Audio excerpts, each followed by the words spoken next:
boa noite a todos. Já estamos nos acostumando com esses encontros virtuais, mas eles não deixam de ser um compromisso agradável. Estarmos aqui novamente falando das pérolas do Evangelho, que são as reflexões de Emmanuel sobre a Boa Nova. E graças ao Chico, né, que trouxe todo esse tesouro literário para nós, estamos aqui, lembrando hoje Mateus. Hoje Emmanuel pinça um trechinho do Evangelho de Mateus, do capítulo 11. É um trecho onde Jesus fala assim: vinde a mim, vós que sofreis, que estão oprimidos, que eu vos aliviarei. É um trecho muito bonito e a gente costuma dizer que o nome de Deus é coincidência, né? Porque estamos passando por um processo planetário tão diferente, né?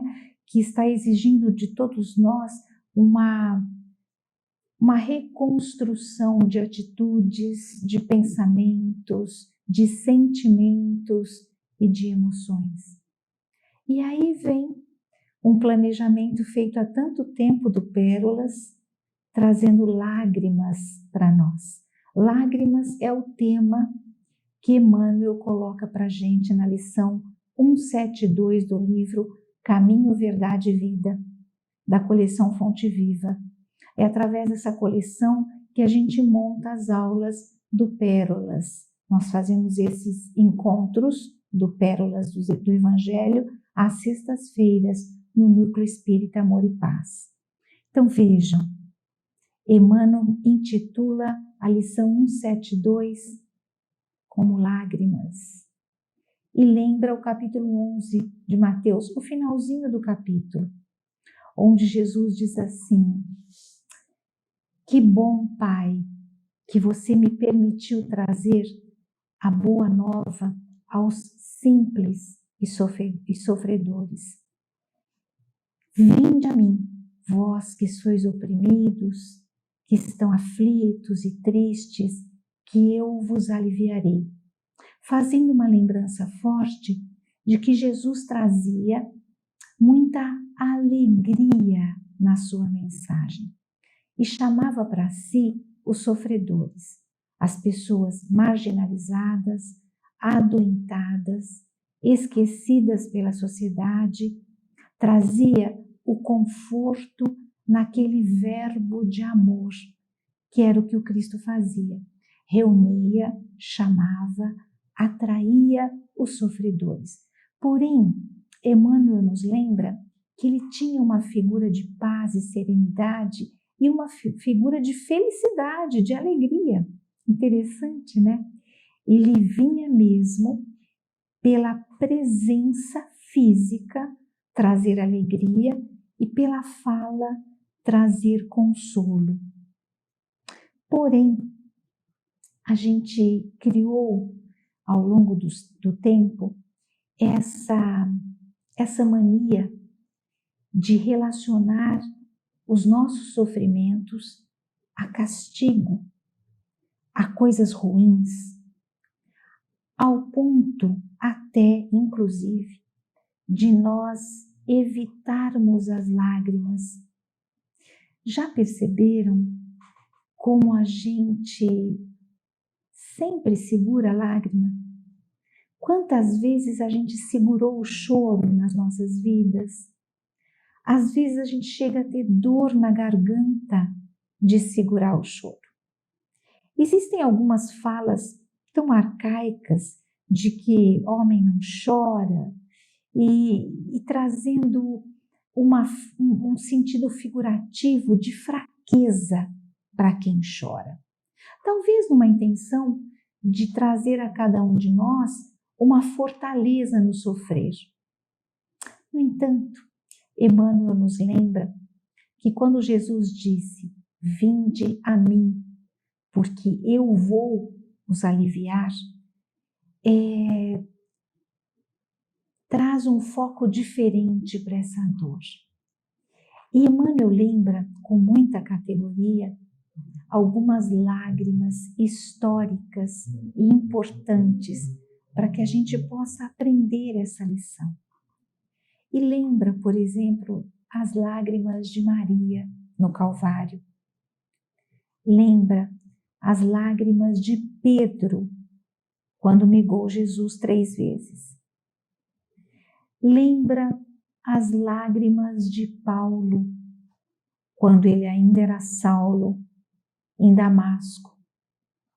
E aí faz essa referência bonita das lágrimas que, associadas ao Cristo, se transformaram em alívio, a ponto de fazer com que essas pessoas, apesar das lágrimas, continuassem com Jesus. Então, as lágrimas de Maria eram lágrimas de dor, mas lágrimas de afeto. As lágrimas de Pedro eram lágrimas de arrependimento pela negação, mas também lágrimas a pedir o perdão do Cristo. E as lágrimas de Saulo, as lágrimas de Paulo, eram as lágrimas da surpresa, as lágrimas da revelação do Cristo para ele. Então a gente precisa entender mesmo o nosso sofrimento e entender que hoje a visão e a simbologia das nossas aflições estão muito mais caracterizadas no aprendizado e nas lições que a vida precisa nos trazer do que ao castigo. E aí a gente avalia a origem das lágrimas. Se nós transformarmos o nosso sofrer e as nossas lágrimas em lágrimas construtivas, nós vamos trazer das lições o alívio da quitação do débito, o alívio da fé em Jesus. Porém, se a gente caracterizar as nossas lágrimas e as nossas aflições com blasfêmias e inconformação, muito longe do que Jesus gostaria que a gente fizesse, essas lágrimas se transformam em veneno. Essa é a lição de Emmanuel. E por incrível que pareça, cabe também aos nossos dias aflitivos, estes que a gente está passando, que todos nós estamos passando agora. Diria a vocês que a gente pode pensar em lágrimas de espera agora, em lágrimas de esperança, em lágrimas fraternas, em lágrimas de convívio com os nossos familiares, em lágrimas de reflexão, em lágrimas de autocontrole.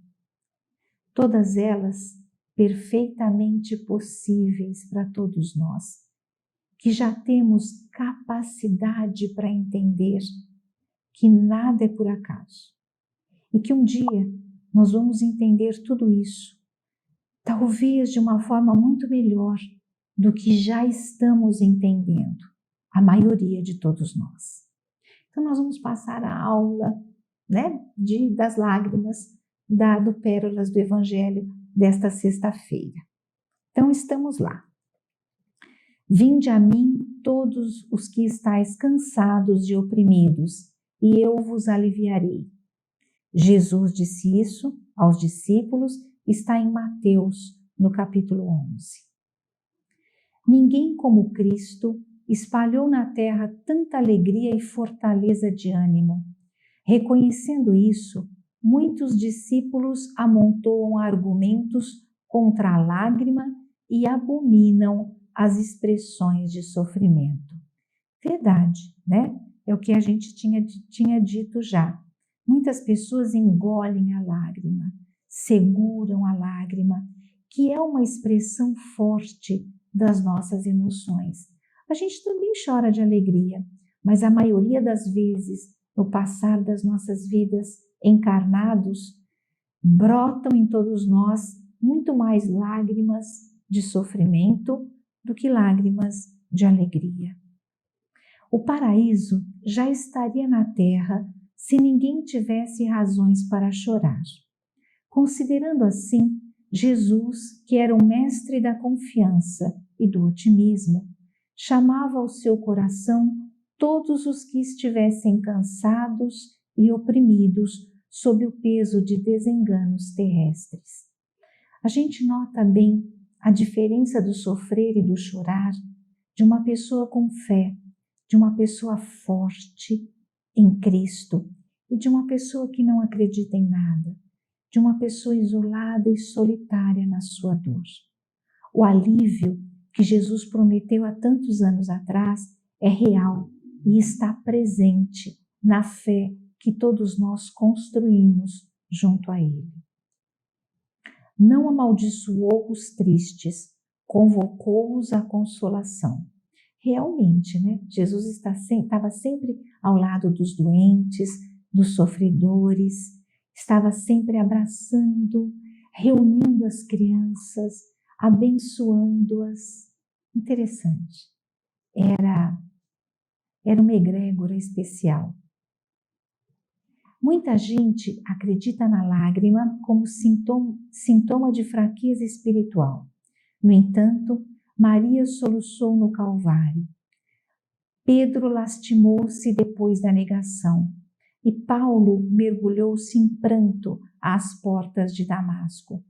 Os primeiros cristãos choraram nos circos de martírio, mas nenhum deles derramou lágrimas sem esperança.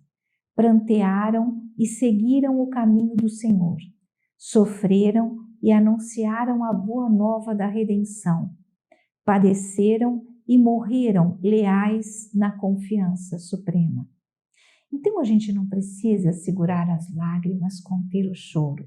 A gente precisa entender essas lágrimas e fazer delas instrumento de construção divina e de aprendizado em todos nós.